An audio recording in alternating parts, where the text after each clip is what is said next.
Bapak Ibu hadirin yang berbahagia, selanjutnya marilah kita ikuti acara bedah buku yang akan dipandu oleh Bapak Moderator Zeki Aliwardana SPDI MM, Ketua Kadin Kamar Dagang Indonesia Kabupaten Padang Pariaman.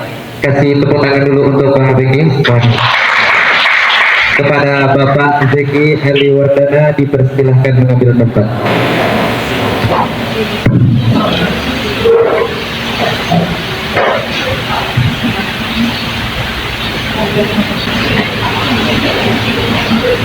Bismillahirrahmanirrahim. Assalamualaikum warahmatullahi wabarakatuh. Selamat pagi, sejahtera untuk kita semua. Alhamdulillah tadi sudah mulai dibuka acara oleh Ibu Rektor, terima kasih. Kemudian Bapak narasumber, dalam kehormatan saya tumpahkan kepada semua acara. Kita langsung saja Pak. Sekilas bahwasanya narasumber kita hari ini adalah Bapak Mukhlis Rahman. Beliau adalah mantan wali kota Pariaman. Saya juga dulu pernah ditraktir oleh beliau di rumah dinas ketika kita mengibarkan pangkaka merah putih Pak, yaitu kiran satu negeri yang ditolak diulangkan. Nah ini kita hanya mengibarkan bendera merah putih dari Sabang sampai Merauke. Tibalah gilirannya kita di Pariaman dan Padang Pariaman. Nah Bapak Mukhlis lah satu-satunya di Pariaman ini menerima bendera kita itu. Makanya diulangkan, kita tanya kepada pihak TNI Polri Pak yang ikut saya tanya Bapak Ibu, Bapak selaku anggota TNI Polri masih merah putih nggak? Kenapa bendera yang saya bawa ini menjadi hal yang negatif? Nah ketika itu berbarengan kita mau beda terkait Katik Sangko dengan Syekh Burhanuddin. Nah tetapi karena itu tahun politik mungkin sama aja dengan tahun politik, digoreng-goreng kemana-mana. Kemudian tak kalah penting senior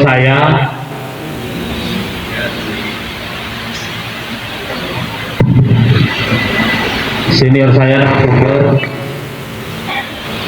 beliau adalah Bapak Ahmad Damanhuri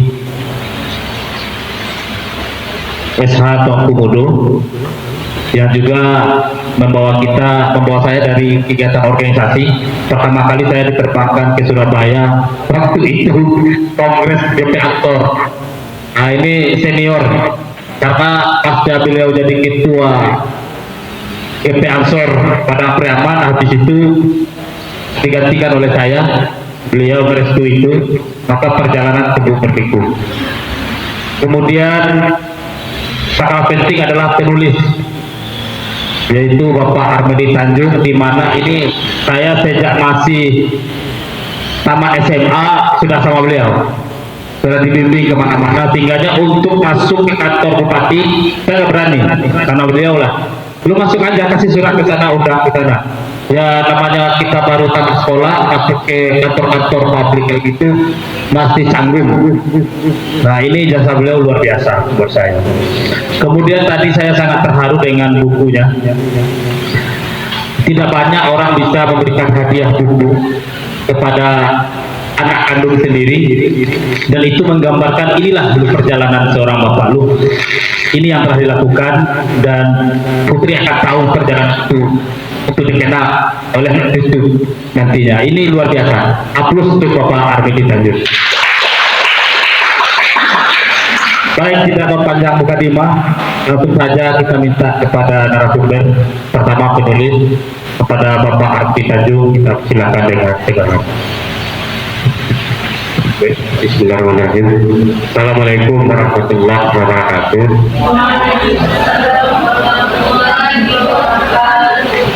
Alhamdulillahirrahmanirrahim.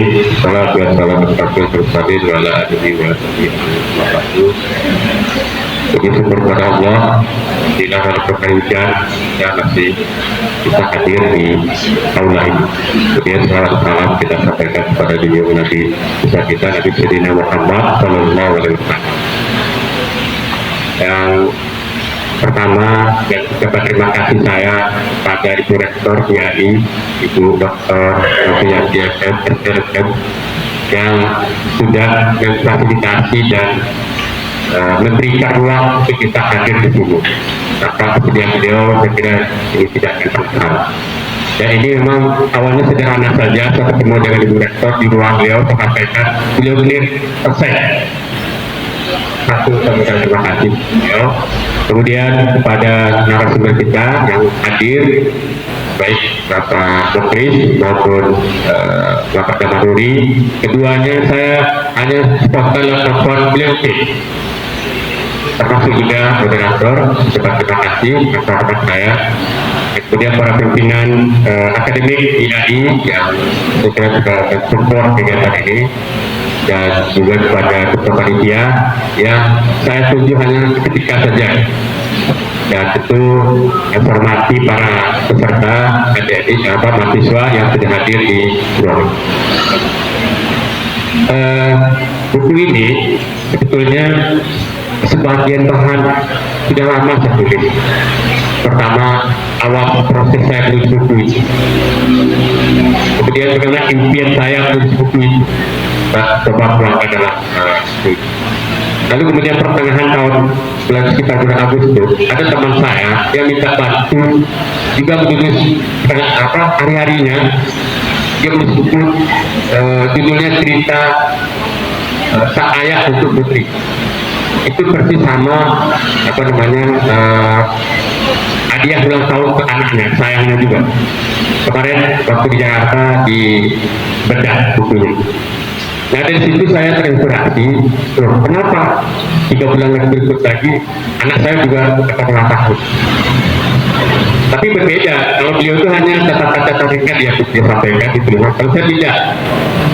Kalau saya memang bagaimana proses saya mulai menulis buku awal itu, beberapa termasuk dengan Bapak Menteri sini, saya juga sebanyak tertulis beliau di dalam buku ini. Maka saya minta beliau bisa memberikan membedah pada kesempatan ini. Lalu isinya apalagi selain itu, aktivitas saya melakukan berbagai pelatihan terkait tulis, baca, lalu mendorong semangat untuk membaca menulis. Kemudian beberapa acara kegiatan bedah buku saya, karena memang beberapa buku saya yang di Bedah itu ada yang di Pekanbaru pernah, di Padang, di Pariaman ini juga, dan termasuk di Malaysia terakhir peluncuran buku saya bulan Agustus. Nah, semuanya saya rangkum lagi di dalam buku ini. Kemudian ada satu buku yang dibuat resensinya di harian Singgalang. Jadi ini ada juga berita yang sudah dimuat ya di koran, kemudian itu juga masuk di sana di dalam buku ini. Tetapi sumbernya disebutkan, kalau dibuat di koran, korannya apa, tanggal berapa, begitu. Kemudian kalau sekarang sesuai dengan media online, juga link beritanya juga semua, jadi bisa diakses lagi. Kemudian ternyata dari sekian banyak ada testimoni tentang diri saya tanpa sepengetahuan saya dia tulis. Yang menulis itu siapa? Yang akan membedah buku saya ini. Namanya Ahmad Damanuri. Saya baca di Kompasnya tulis gitu. Tiba-tiba dia memberikan komentar dengan saya. Lalu saya buat. Lalu belakangnya terakhir saya beda buku tragedi Kanso di Balai Kota. Tanpa sepengetahuan saya juga ada orang mengapresiasi membuat tulisan gitu. Maka saya buat juga. Maka 2 testimoni itu hadir tanpa saya minta, spontan dia menulisnya. Nah, mudah-mudahan dalam buku ini saya tulis gitu. Lalu kemudian memang betul judulnya itu apa ya judulnya? Maka saya katakan, karena ini terkait dengan buku, sudahlah, bikin aja, katakan dengan buku selesai. Tapi karena memang ini ada nyangkut dengan momen hari bersejarah kepada anak saya yang besar, udah saya tambah namanya Putri gitu. Tapi sebetulnya Putri itu kan anak disebutan kepada anak perempuan. Nah kalau begitu siapa yang punya anak perempuan sudah isi bukunya juga seperti itu. Jadi memang sebenarnya pesan yang salah satu juga ingin saya sampaikan itu adalah bahwa sesuatu itu butuh proses, lalu jangan mudah patah gitu. Ketika dicemehkan orang sudah selesai gitu. Saya buku pertama saya itu ya itu satu tahun proses saya mendapatkan dananya. Itu awal pertama saya bermimpi saya punya keinginan bagaimana bisa menulis buku pada tahun 95. 94 sudah mulai ada keinginan menulis buku, lalu dikumpulkan.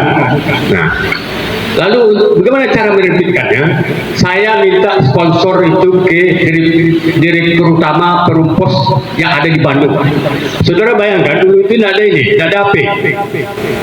Ya, lalu pasti dengan telepon empol itu setahun saya baru bisa dapat prosesnya. Secara rinci nanti dalam buku ini ada saya ceritakan. Tetapi ketika itu dikeluar dananya juga ada yang protes. Artinya apa? Tidak ada orang yang berpaut, dia juga protes berhak menyatakan bahwa dia juga harus dapat bagian. Gitu. Nah, ini saya ceritakan dalam buku ini. Nah, saya kira itu sebagai pengantar bagi saya, nanti bisa kita dialog. Inti dari buku ini, saya memang ingin memesankan bahwa menulis itu sesuatu untuk menulis keabadian. Malah saya menulis buku, ada 22 wafat dari menulis buku itu. Salah satunya apa? Kalau kita ingin hidup 1000 tahun, akan menulislah. Walaupun secara fisik kita tidak akan pernah sampai 1000 tahun, paling ingin 70 tahun, 80 tahun sudah susah juga mencari orang sekarang. Tapi ide, pikiran itu masih bisa kita lihat. Saya sangat terkesan dengan orang Pariaman ini yang hidup tahun 18, ya. Itu namanya Muhammad Saleh Rangkawi Bahasa, yang lebih terkenal dengan Mek Saleh. Beliau hidup ketika kecil ditinggalkan oleh ibunya, lalu hidup dengan ayahnya yang ngasuh, kemudian umur remaja, anak-anak tinggal dengan kakaknya di Pariaman ini. Karirnya mulai dari memilih pada Phuket itu Kirba, lalu kemudian jadi anak kapal, kemudian jadi pedagang di Pariaman, jadi toke, jadi kolong marat di Pariaman ini. Di umur 71 tahun, sudah tua, istrinya aja 14 orang di Pariaman ini. Kalau dulu biasa aja itu semuanya itu, tapi tidak semuanya punya anak, itu enggak. Nah, kemudian di umur 71 tahun dia menulis bentuk khasiat saya untuk itu. Dia menulis dengan Arab Melayu, ya, itu hanya untuk anak cucunya. Tetapi belakangan dia meninggal sekitar tahun 1920-an. 1935 lalu diterjemahkan oleh cucunya ke dalam bahasa Latin, tapi bahasa Minang, bahasa Piaman Tokok. Kemudian 65, 75 baru Indonesia.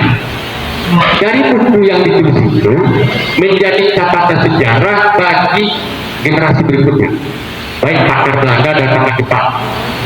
Saya saudara orang Jepang berarti di penting. Saya baru tahu ketika menulis 2006 ketika menulis buku sejarah kota Pariaman pertama Bapak beliau rekomendasikan. Waktu itu beliau kerja. Di situ saya tahu ternyata berbagai istilah yang ada, misal istilah tsunami, dulu sudah ada tsunami itu, tapi istilah tidak ada. Jepang yang ada, tapi air naik laut, itu tahun 1800 sudah ada. Lalu kemudian kita tahu juga, mohon maaf, yang menguasai perdagangan garam di Pariaman ini adalah orang Filipina. Ya, sebelum mereka, dialah satu-satunya yang mampu mengangkat pedagang itu. Lalu perang Aceh yang Belanda itu logistiknya atap Rumbio dengan betung itu dari Pariaman. Kemudian saya tahun 2013 terlibat dalam penelitian ulang angkat oleh Profesor Gazer, atau bukunya namanya Saudagar Pariaman. Itu terlibat lagi dalam penulisan tokoh tersebut. Saya di bawah tim lebih tinggi kepada pajak. Ada logo, kalau pergi ke Pasaraya itu ada toko emas, ada rumah ada.